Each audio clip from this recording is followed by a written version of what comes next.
Andrew Broussard watercolors. I'm live streaming on Twitch, and I figured I'd do a full-length video of just sketching.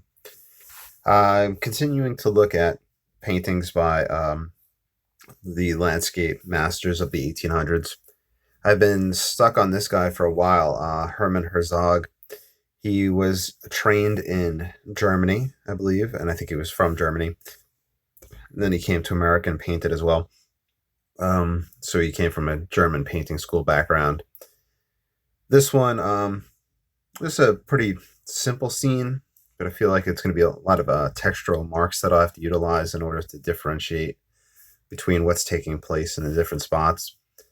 I was kind of just drawn to it, and because it had a figure in it, and I've been trying to incorporate figures within my oil painting and the landscape painting. And we have a barn in the background as well, which I find pretty interesting. So earlier today, I had done an imaginary scene with a few buildings and barns along the water in the background. So I figured it'd be nice to just incorporate that into a drawing. So with this one, they called it On the Way to the Fishing Hole, Herman Herzog. There was no date, or at least it was date unknown when I had looked it up. So I'm just going to put that on the side. I have Stonehenge, the Legion brand. I think it's the Stonehenge, the drawing paper. It's about a 90-pound paper. So I've been experimenting with that. I have some different tinted papers that I bought. This one is a kind of like a cream oatmeal. And I wrote on rhodia paper, so you can kind of see the contrast between the white and the tan here. I'm going to utilize the ink that I had wrote this with. This is a brown fountain pen ink, Noodlers Polar Brown. It has a lot of different properties to it, and it's of the line of inks that are more permanent than regular fountain pen inks. So whenever I try to do art, I try to use something that has some degree of light vastness to it. And I have it in a simpler eyedropper pen, and this is the Noodler's Charlie pen. So I just wanted to see how the brown looked on the tinted paper as well. So that's another test. I'd used this tinted paper earlier in the week with another drawing, but I had used a black ink, Noodler's Heart of Darkness. So I filmed that video exclusively for my Patreon group. I try to do videos for YouTube and Patreon, mainly so that I could put out free content for people to utilize, and that's what I like to do. But as an incentive for people to follow on Patreon, exclusive content and talking to them and seeing what they want me to do. I think that give something back for them giving and helping me. That being said, if you're interested in joining my Patreon, there's a link in the comments. I have like two simple tiers, a $3 tier and a $5 tier. And it just helps with art supplies, and it also helps with me communicating with you all and seeing what you want me to do, what you want me to discuss. Sorry about that one cat in the background. He really wants to come in here and hang out. They're pretty needy today. I was just laying down with them before. It was nice. Never thought I'd be a cat person, but they're cool. Anyway, yeah, so a whole bunch of links down below. I'd really appreciate if you considered supporting me. If you don't want to, or if you can't, it's totally fine. I completely understand. No hard feelings. Please like and subscribe on YouTube. Ask comments, etc. Now, what I'm doing here, my approach to drawing, there's a few different ways, and I always wind up talking about it. Some people do like kind of a grid pattern and work within a grid over the image and draw it out. Other people will work an area in detail and then build out from it. I guess I'm of the school of belief to work the whole thing at once. I just kind of put dots in and this lets me kind of formulate where everything sits, and it helps me put everything in perspective. Most likely this came from my life drawing classes that I had taken in college, where you put the head of the person, the foot of the person, and start putting everything in between to get everything in proportion along the paper. Some stuff is going to be off in general because I'm just kind of glancing back and forth, but this is just to get the overall idea.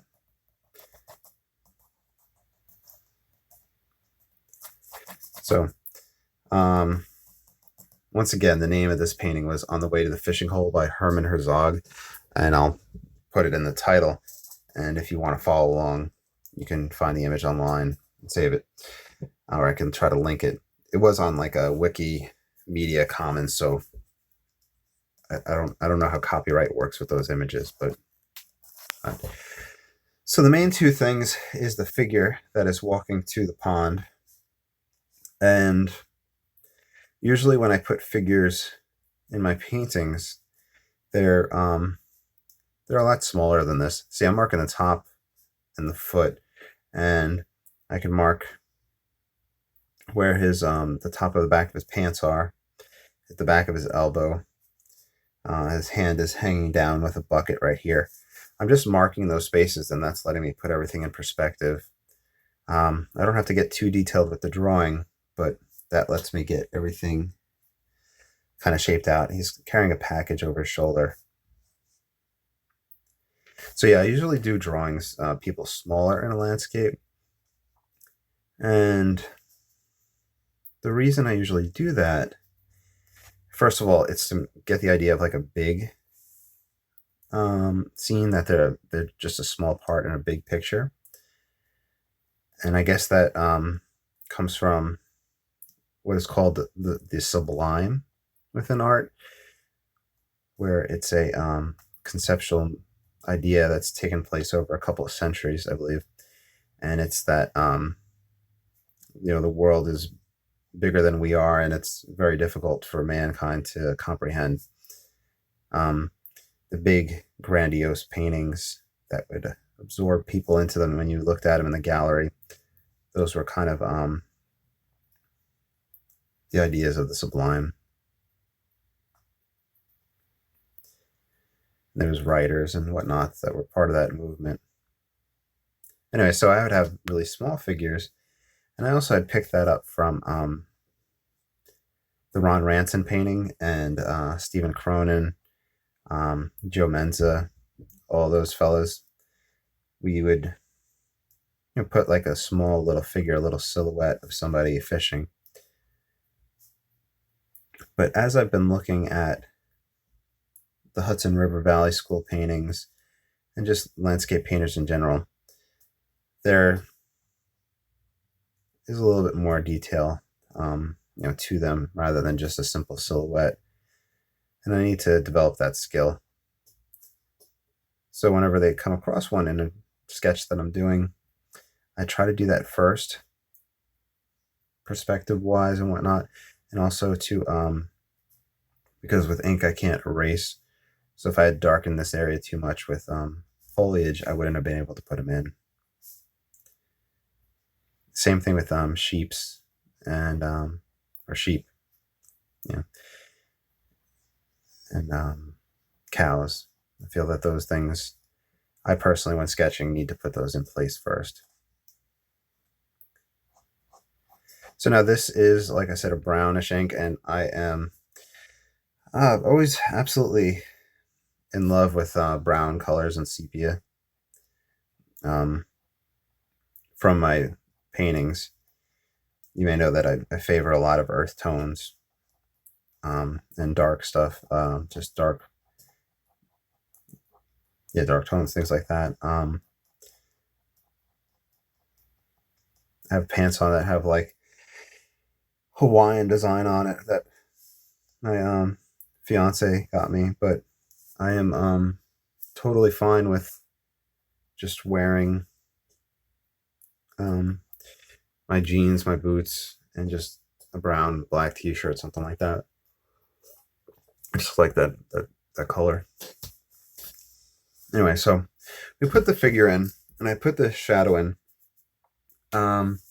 This one's interesting because the guy has a shadow with it, and picture-wise, there is a shadow on this group of trees, but it really doesn't have like a directional shadow anywhere else. Maybe a little bit behind the barn.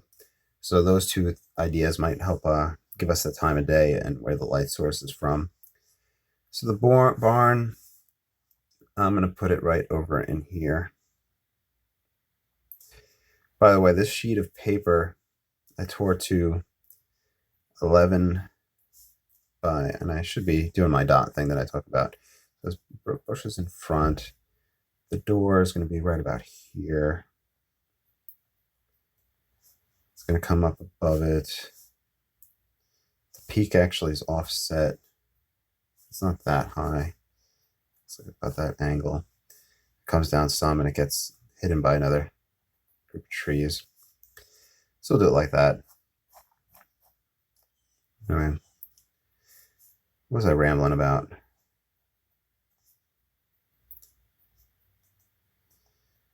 The shadows, how things sit in it. Whenever you put a figure in a painting, you want to always have usually look for the shadow and see how you can ground it. Just like when we talk about trees in painting, how we ground the trees. And then houses and barns. This is something that, hey, how's it going? We have somebody in the live chat just came up. Their name is Hayes, the Rain Wing. How you doing?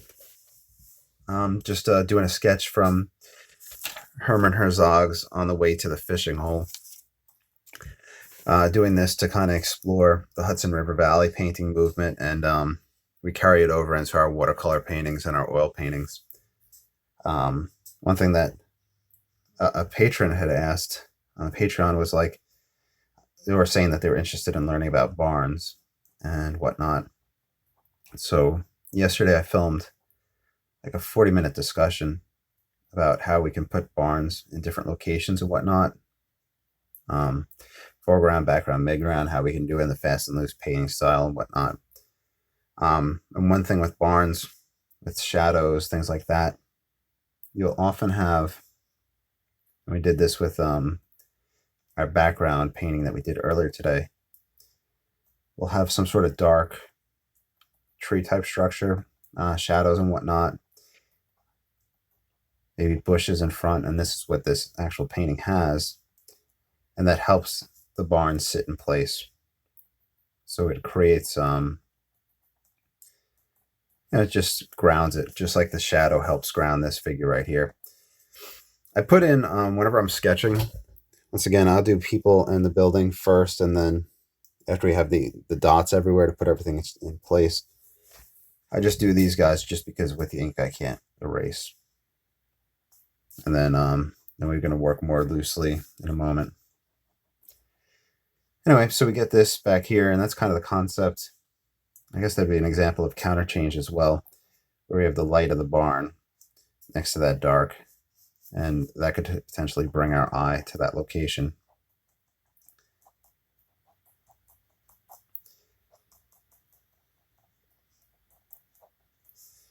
So we have this bank coming all the way across. We're going to wind up having reflections coming down. We have this guy coming across, and we have this foliage coming down on this angle. And there's the edge where the guy winds up fishing, and we have this very light grass structure up in front.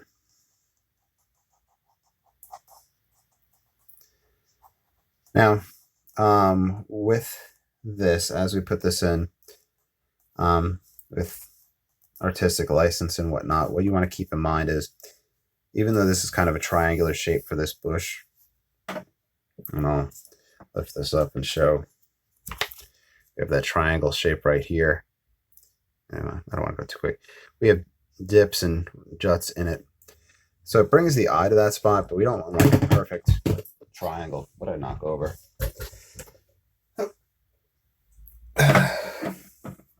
So just keep that in mind, that we don't want to allow that shape to just be like a perfect triangle.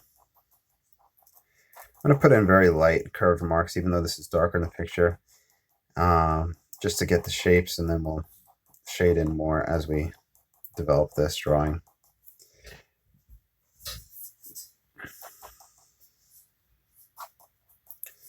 Get this big old tree structure that'll come up in here, and we'll play around with branches.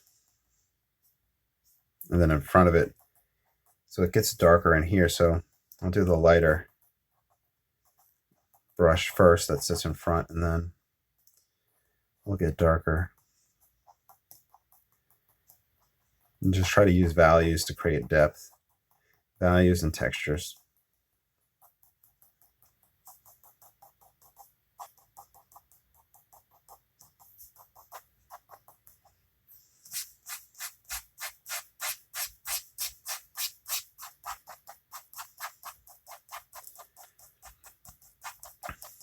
Oh, I think when I said earlier, I lost my train of thought. This paper is, once again, it's 100% cotton.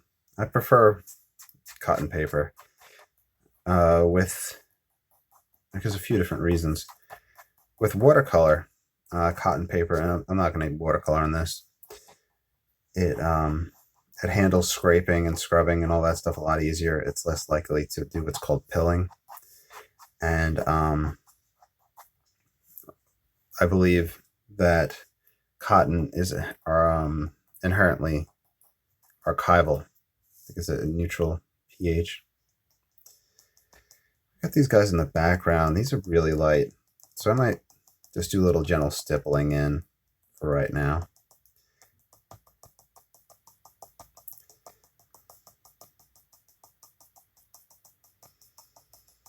Like I said, my whole view is to kind of work the painting evenly.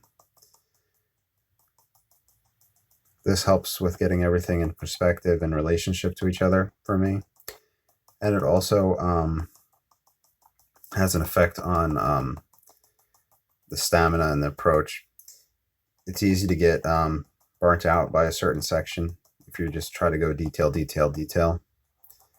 And if you get burnt out on that one section, you might not do that same approach to another section, and you don't have a uniformity throughout the painting or drawing or anything that you're working on.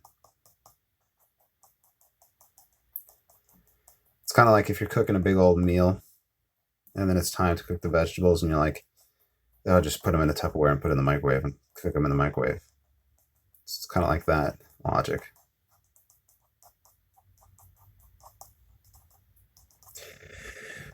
With the background, I'm using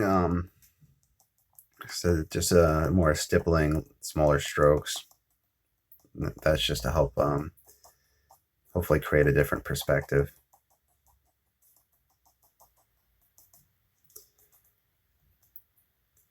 There's a small field right in here, so I could do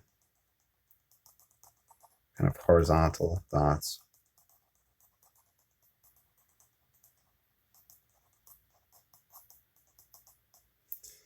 And here in the background, it darkens in this region. It's more above the gentleman that's fishing. So I'll fix that. And I can do horizontal strokes like that as a tonal value as well. And then if I want, I could do lighter strokes in other areas if I want to keep some sort of consistency as well.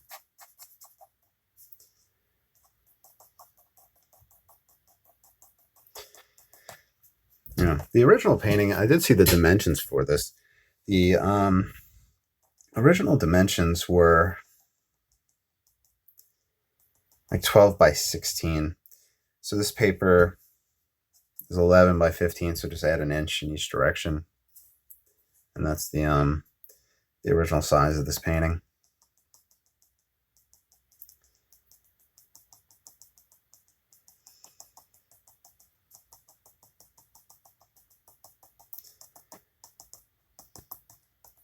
There's 2 layers of trees in this background, and then there's then this third layer of bushes. So I'm just trying to create a separation between those.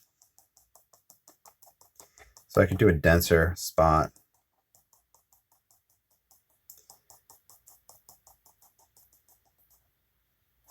That may help. And I could do those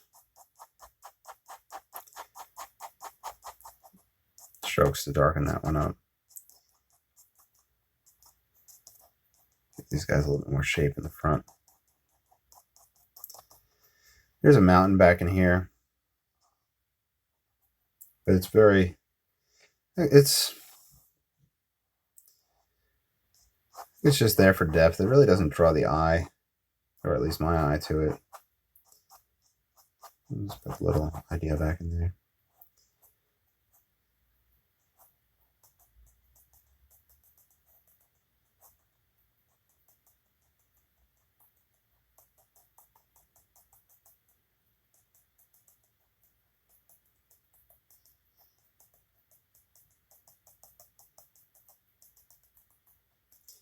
Then we have a dark patch of shadow right in here. I believe you put it in there to kind of stop the eye from going off the page. That's a pretty common thing, to have that dark structure right there.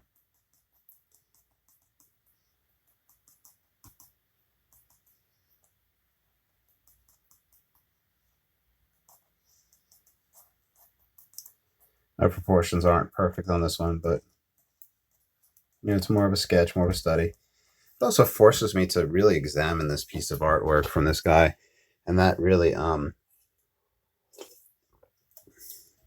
think it's really beneficial to me personally to sit there and see everything that this gentleman had done in this painting. I'm going to throw in a few of these branch structures.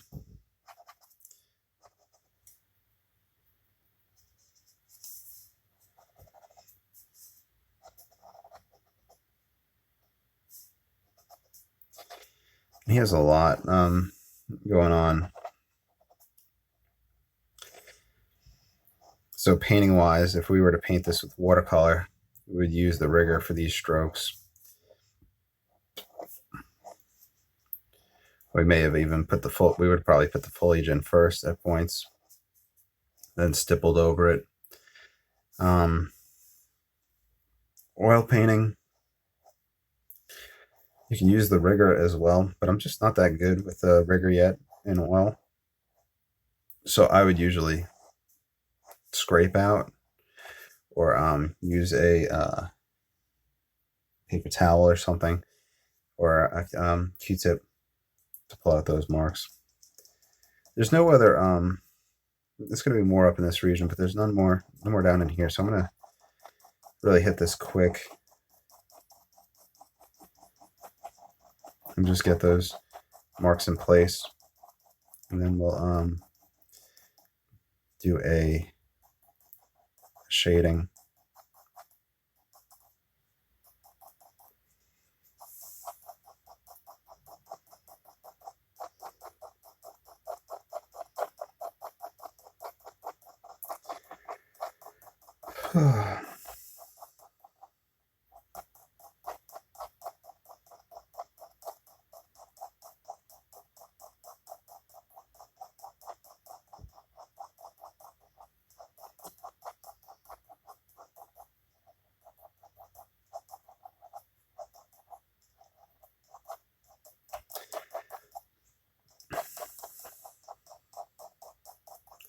And if you choose to follow along with these sketches, I'd love to see y'all's results. If you have any questions, comments, please don't be afraid to ask. Play around with different strokes, see what you like to represent different things. Play around with different densities of the strokes. This is the Noodlers, like I said, the Charlie pen. It's a fountain pen. I just really prefer fountain pens. If you take the fountain pen route, you really can't go wrong with just the basic 4.5 ounce bottle of Noodlers ink, and and that free Charlie pen that goes with it. You can use pencil, of course, charcoal. Like I said in the past, I've done those in college, the charcoal and pencil. I just, it might be the smearing. There's something that I just, if I had a studio, maybe things would be different. But now I'm just in like the, in the bedroom in the small 2-bedroom house that I rent. And charcoal, makes a mess. There was an art professor that wore only black, and the reason was because he used charcoal, and you can't see charcoal stains on all black clothes. Okay, so this built up in darkness, so I'm just gonna kind of shade over it a little bit, and I'm gonna play around with this shading later on. Remember, this is, I think, one of the first times I'm sketching with this polar brown ink. So we're going to see how far we can push it and what values we can get from it. Of course, there's fountain pens that have flexibility to them. Noodlers pens have that as well. There's also vintage fountain pens if you're wanting to get into that. I really enjoy vintage fountain pens. I collect them and fix them. I pick them up for cheap and clean them up and resack them and all that. But I haven't really used them for one of these videos, so maybe I'll do that one day. You, of course, can use the micron pens. Those are really popular. She had just picked up one of those Zentangle kits, and I think it comes with a charcoal pen, a few microns and stuff like that, so you could play around with those as well.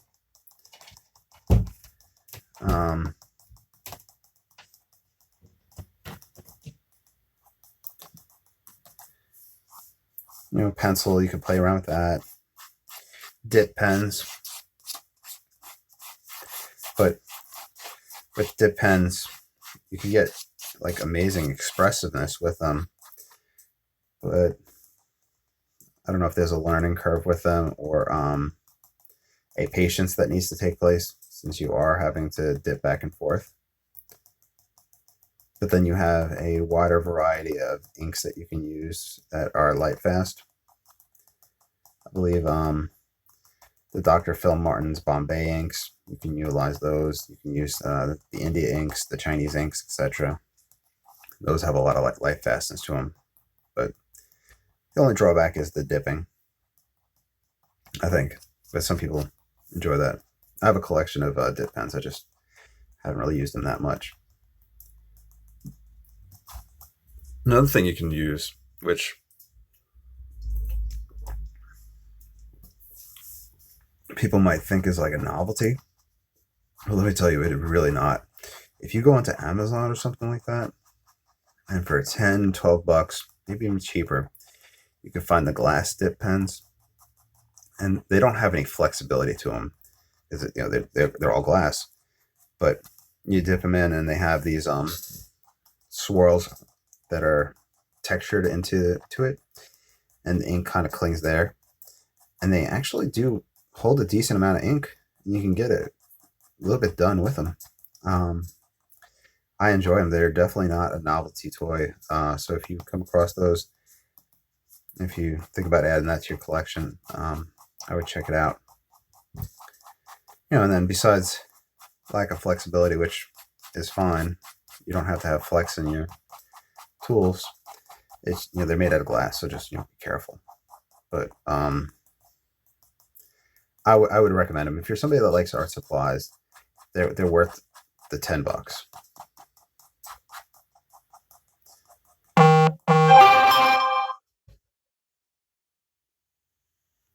Oh, that was my friend messaging me. He must be sending me a picture. It's his wife's birthday today, I think so. They must be having a must be a picture of something that was sent. I'll have to check it out and message him after I'm done with this.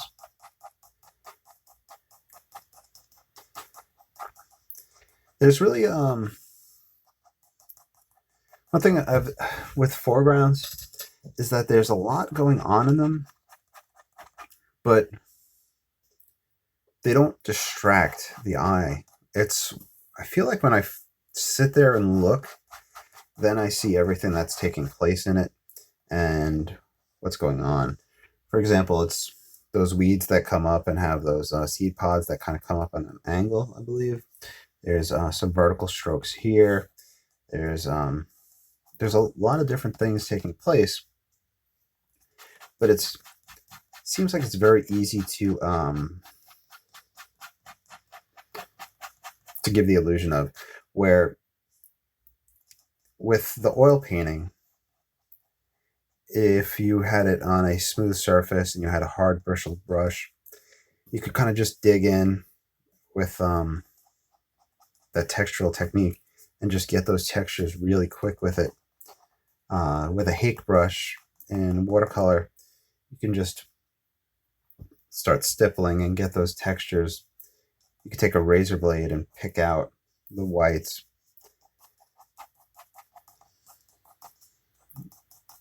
And it really doesn't seem to be much rhyme or reason to what's taking place. It's just the wild growth.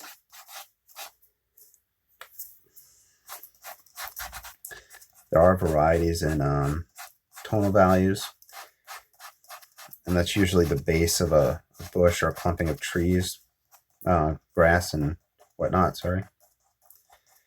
So like here we have some grass that's growing up. And there's just a mismatch of tonal shadows down there. And then it lightens up, and then it comes over here.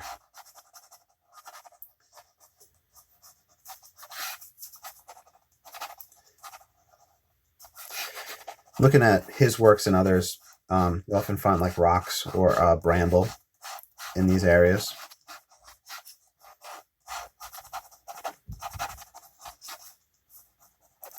And if you put like rocks or bramble in or something like that, you'd want to ground it and have it sit in place.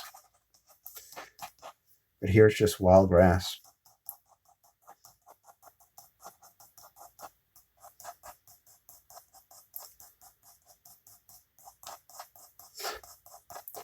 That's one thing I always, I think I mentioned, I always wear jeans and boots all year round, even when I go bow fishing or anything like that. Because down in Louisiana, with grass like this, you could have the red ant pile. It's very easy to step in one of those. Or stinks or spiders. I just like to play it safe and whatnot. So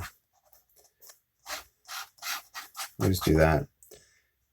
Now, in the picture, we do have this big shadow that winds up going along him.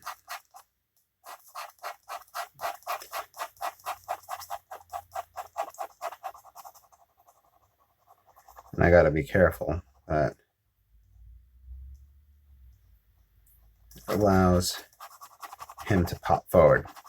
So that's why I drew him in first, was so that if I had done this beforehand, I wouldn't have been able to model him, because I wouldn't have had the whites left.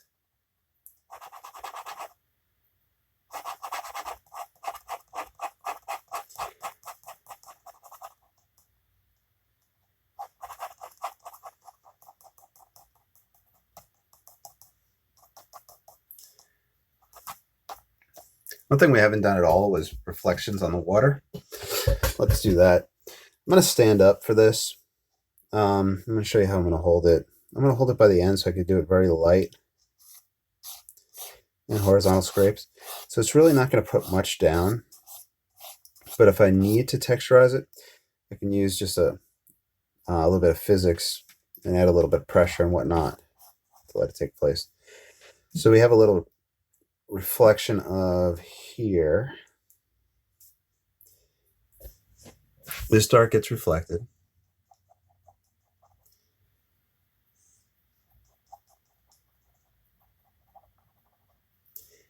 We have the light of the barn, and we have the darkness alongside.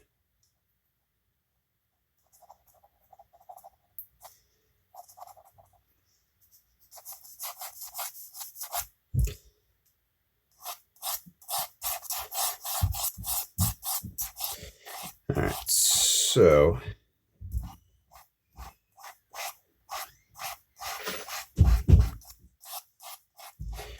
we're gonna bring this down.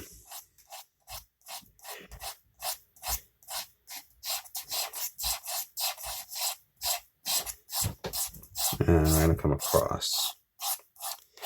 Now, this is a fault of mine, is that whenever I do long strokes, I always have a hook at the end. And that's just either a flaw in my movement or just something that's unique to me. I'm not sure. But you may want to develop that whatever way you prefer to use.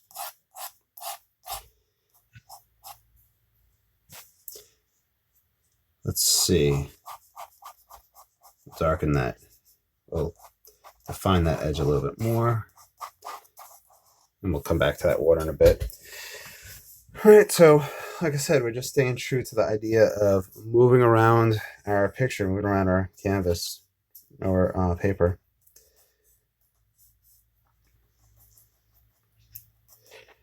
There is that dark that I told you about over here. So I'm just going to put the different tree shapes in, and then we'll shade some in.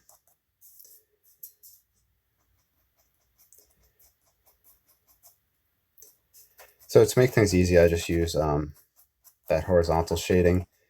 You can build up a texture of dots. You can build up texture of movement. It all depends on how much time you want to spend on these studies.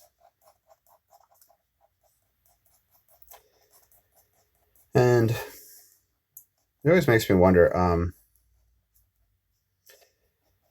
these master landscape painters, there's so much detail, so much going on.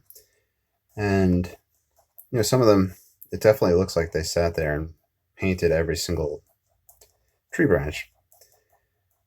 And leaf. And then I watch videos of people painting fast and loose and can get the illusion of it rather than painting every single leaf.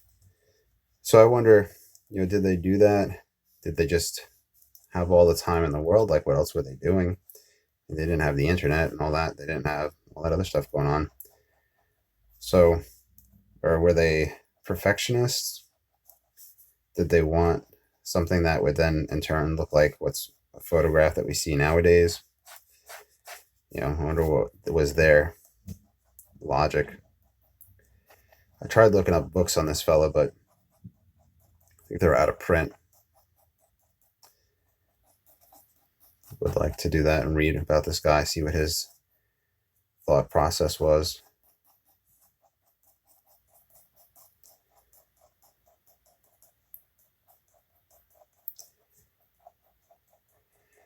Then there was a big thing. I was reading about it the other day, and I always come across it a lot.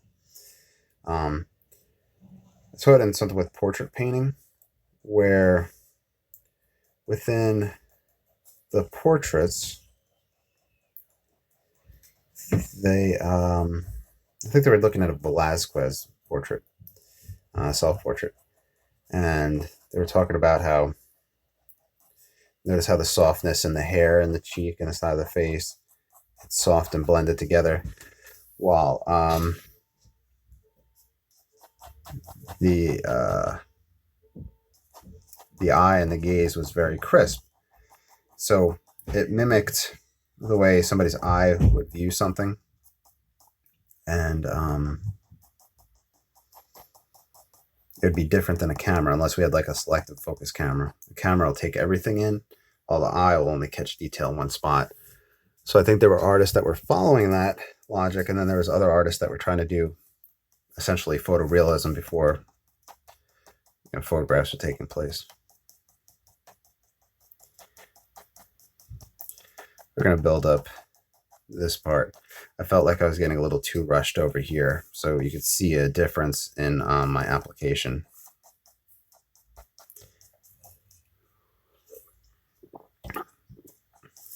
I do like this color over the tinted ink, tinted paper. It's pretty cool. I'm thinking that down the line, another experiment will be a combination of black and brown and sketching. I also do have like a few sheets of the gray I ordered, 2 or 3. And a few sheets of, I think, blue. And I have blue inks that are light fast from this company. And I do have gray ink or black. I could play around with those as well.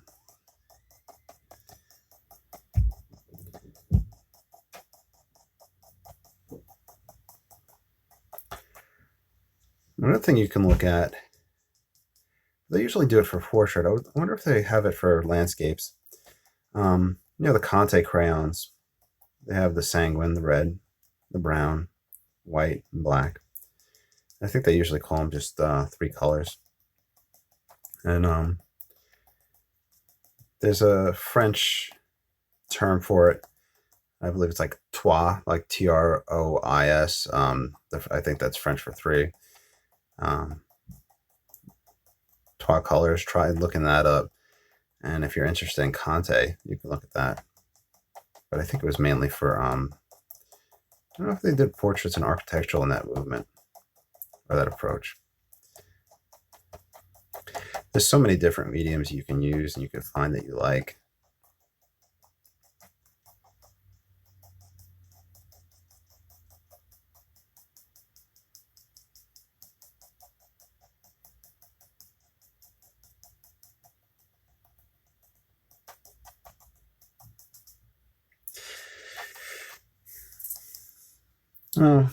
Something that's interesting that I want to talk about compositionally here. We have 2 major differences. Here's this tree structure. So it's pretty dark. Then we have a lighter tone right behind it. But, you know, so it's catching the shadow. But I'm thinking, one thing we can experiment with, and I'm going to wind up putting in the shadow the way he has it in here. But if we were to darken this up, keep that light right there, that'd be like the way the Illuminists would have painted. And it would have had a light source coming from back there. We would have had to change the angle of his shadow. This shadow would have worked with it. But just that hard edge, we could have changed the whole painting about being looking here to keeping it looking at that if we had that light there. So that's it's kind of interesting. And one thing I want to reiterate, I'm certified to teach art, but I don't have an art degree. I had taken enough art credits that when I got certified for teaching math and physics, they're like, oh, okay, you have enough art credits to teach art. But I am no means an art expert. But, you know, so these are my views. This is my interpretation, and this is piecing together what I've read. But I think what I was saying right there is that we could have made that the point of interest just by leaving that clear and white. And I think as you study these paintings and as you do these things and as we talk about these things, my mind will develop more and see it, and your mind will develop more and see it. And that's the goal, for us all to grow as artists. Here's some little posts out in here. Nothing too spectacular. So we'll just continue working on. Okay, so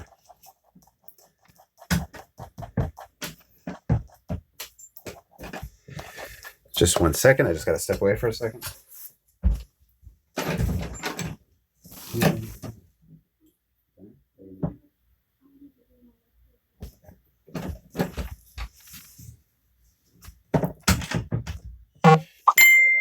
Like I said, I film all these things real time.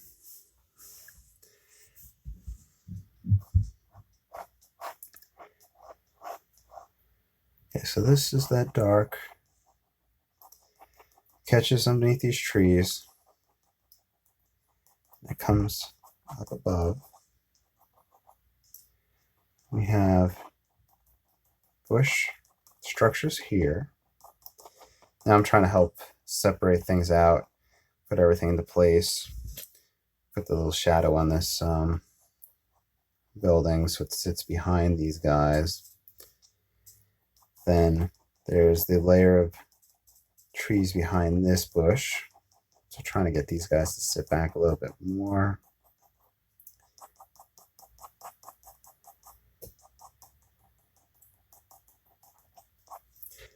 And there's another layer that comes up here.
Okay.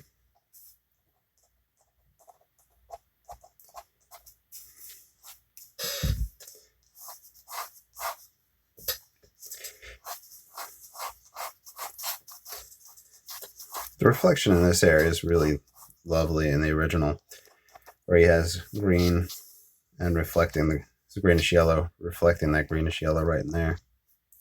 That's really nice.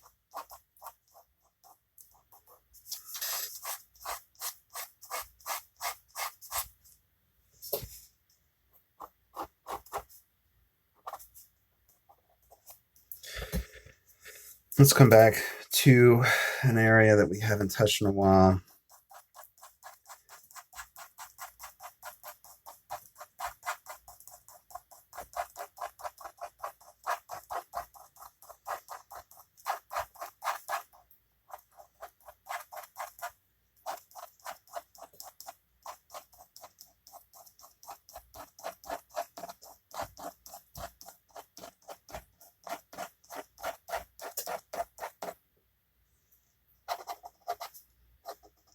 Allow ourselves to get some more twigs, branches.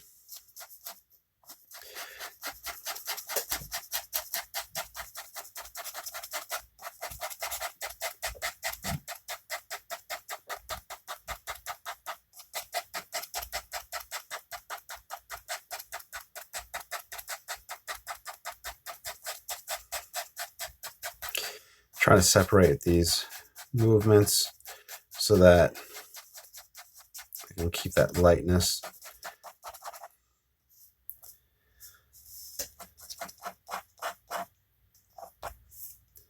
I am going to I'm going to adjust the nib on this fountain pen to see if I can get more of a flow of ink. And what I do is, this is a friction fit nib, so it lets me just slide everything right in place. So if I pop that out, you can adjust it so it's closer together. I can potentially get more ink flow and try to get a little bit darker spots. It'll take a second for it to start up again, since I just wiped it.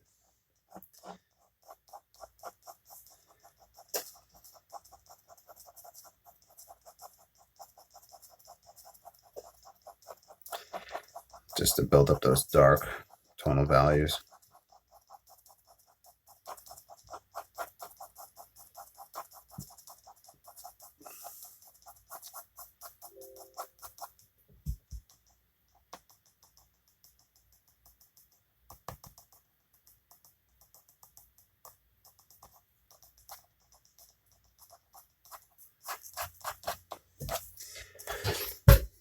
One thing that we can do now is he does have clouds here, and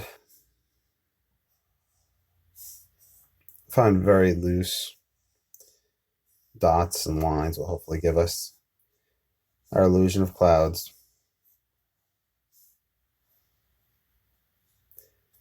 I talked about this in another video where when I had started oil painting, it was very Van Gogh-ish in college, you know, very thick, a lot of obvious brush strokes, and the brush strokes having the movement and the swirls in the sky.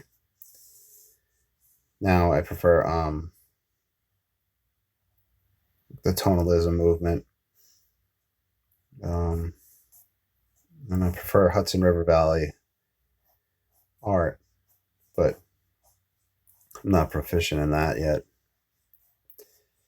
But one thing that I found was, you know, even with sketching clouds, that it was the same approach that Van Gogh had, with, you know, the lines and the textures and all that.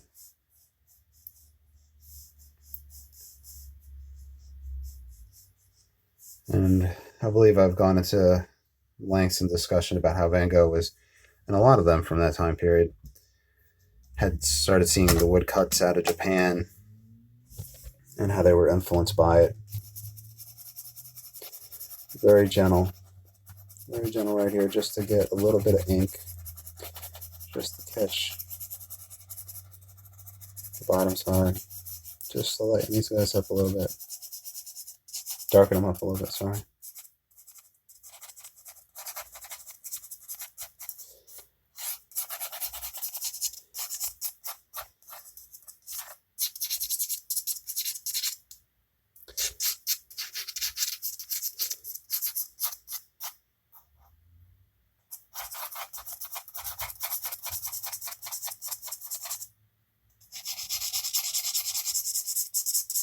Just very gently.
But two people left to look at. I think it was what, Sergeant and Constable. I think both of them were famous for their skies. So we're gonna have to eventually do some sketches of them, their work.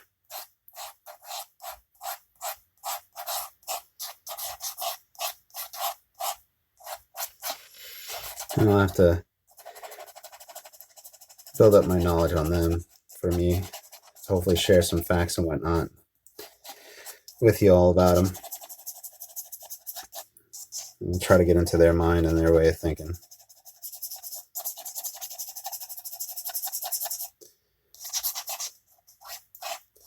Oh, was it Winslow Homer as well?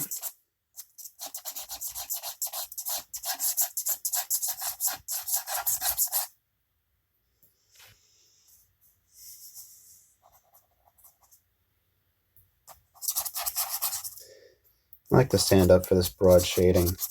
Like I said, it just lets me get this distance as if I was at an easel. Unfortunately, I don't have a big old easel set up, and I don't know how to film in the correct angle to catch what's going on an easel.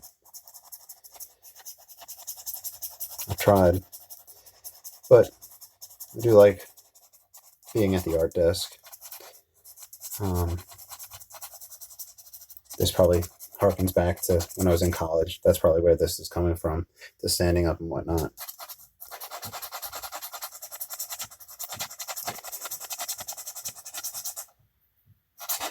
Allows me to see the whole big picture.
Just really trying to build up that dark.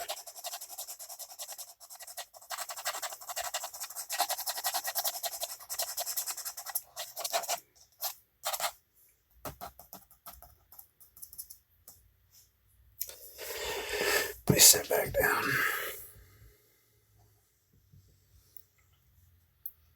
We can play around a lot more back in here.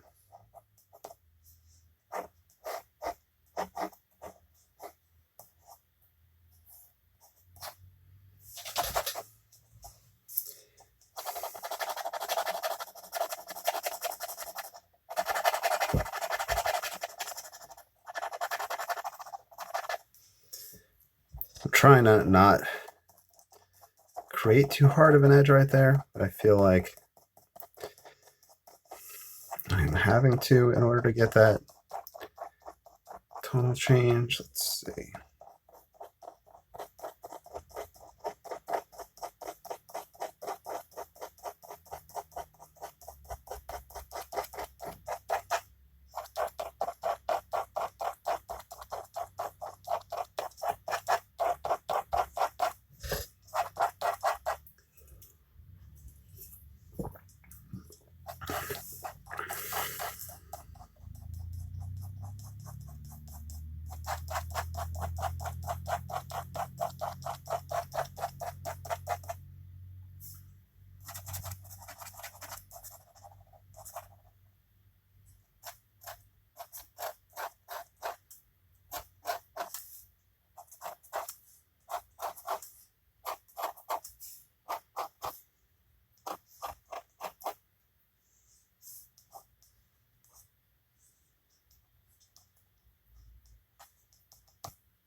A little bit up in here.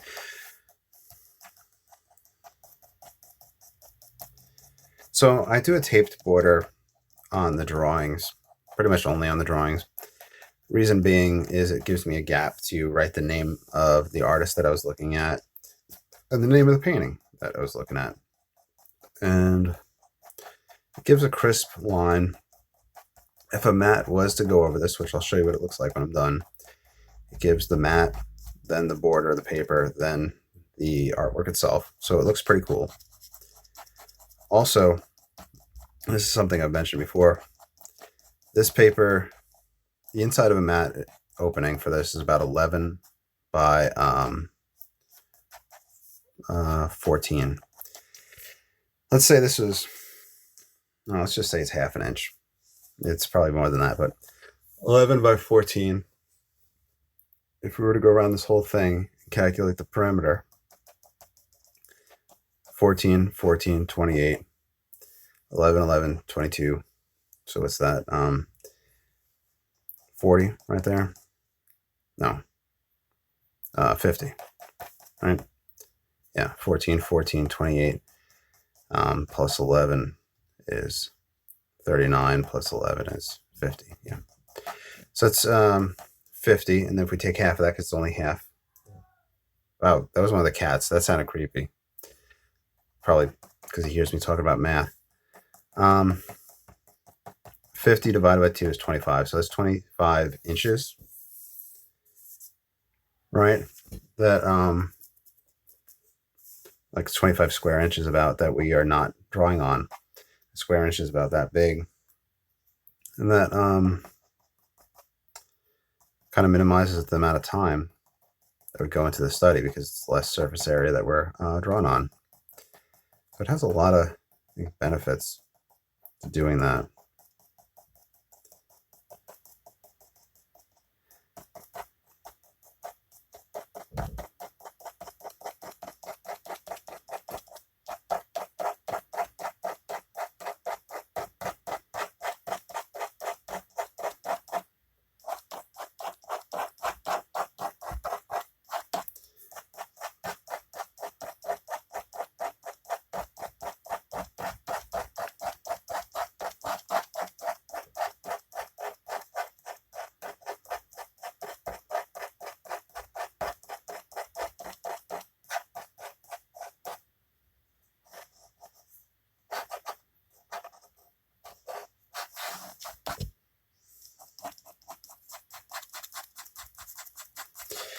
Also, another benefit is that you can come off the edge like this and get that crisp line. So even if you hit the masking tape, you can go to the edge. That'll help you out. Let me stand up, take a look. Maybe darken a few more areas back in here, but we're almost done.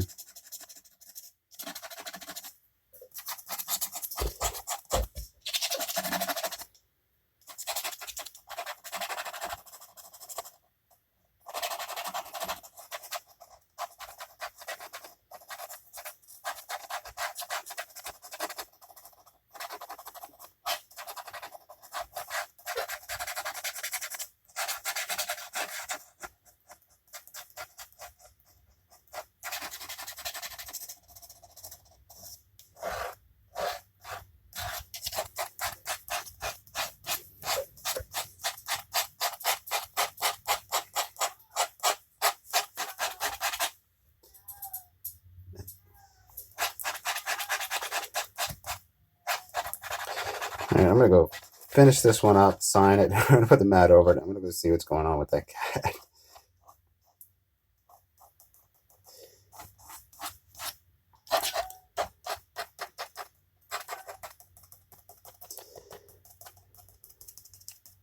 Dot these in. Okay, so since I'm kind of rushing to finish this now to go check, but sometimes I think cats just like cry at times, right? Like when Harrison bought them a lot of cat toys, and Harrison will like cry, but like, Harrison, why are you crying? And he'll have one of the cat toys in his mouth. So like I think he was crying to show us his cat toy. It's, I don't know, I haven't really figured them out yet. I think I told you all the story about how I've been inadvertently seasoning the cats, where I was I would be giving them catnip, but I wasn't grabbing the catnip. I was grabbing herbes de Provence, some French herbs or something. And I was inadvertently seasoning the cats. Yeah, because the two herbs came in like the same size, like pouch bag, like the catnip and the cooking herbs, and they were right next to each other in the cabinet. So it was pretty funny. Just overall, the tone. think it might be good to stop it at this point, tear off the tape, sign it, write Herman Herzog's name and the name of the painting. A few things that I'd want to talk about while this is drying that had me thinking.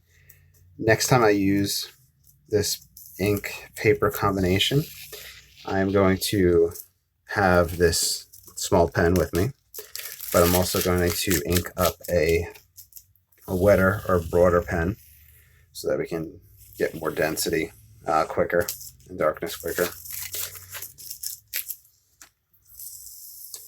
I don't know if I'd want to put it in a brush pen, the ink. That might be something we can try out. If you guys want to see that, just let me know. So let's see. So I'm going to put my name here. I like to put my name somewhere on it.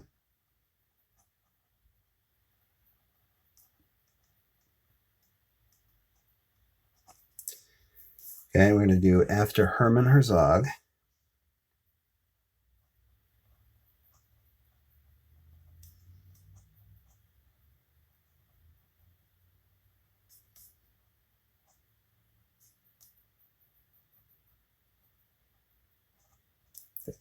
After Herman Herzog, and the title is On the Way to the Fishing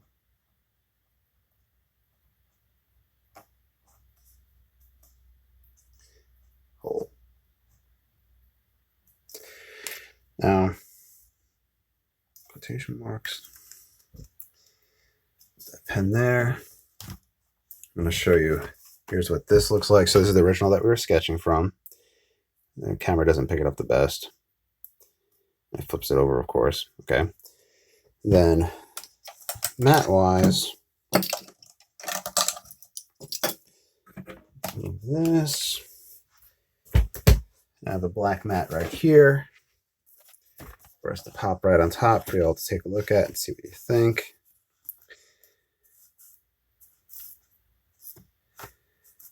And it looks about there.